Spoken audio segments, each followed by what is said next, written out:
Sorry for the technical difficulty. My computer cut off recording. So I'll just post this video as part one and part two, and this will be part two, picking up where I left off, describing phospholipids. I think we did so significantly enough that you'll understand this molecule is composed of a water-soluble head and fat-soluble tails, and that it makes a phospholipid bilayer, as we drew, which produces a cell membrane. You'll also find that parts of the cell are made of phospholipids, also arranged in bilayers. These include the endoplasmic reticulum, the mitochondrion, the chloroplast. So anywhere in the cell that has a membrane is also made of a phospholipid bilayer, as the cell membrane is made of a phospholipid bilayer as well. Finishing off with this really cool little additional article for you to potentially look into. There's a link on the screen. You could look up the title, Scientist Painter Who Turns Deadly Viruses into Beautiful Works of Art. His name is David S. Goodsell.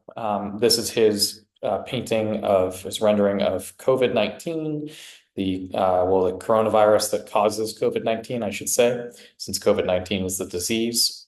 This is the coronavirus itself. You can see the famous spike protein in purple here, which is all over the outside of it, kind of a pinker purple. You can see the phospholipid bilayer that it is embedded in kind of a whitish gray. And then you can see the genetic material, which is DNA. Here looks like spaghetti in kind of a lighter color.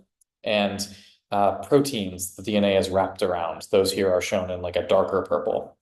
So that's all of the components of the coronavirus that causes COVID-19, here shown in an extracellular environment, meaning it's just outside of a cell. And all this stuff in the background would be parts of the outside of the cell that this coronavirus is potentially trying to invade. So quite interesting to look at work that intersects the artistic side of representing these molecules that we are studying.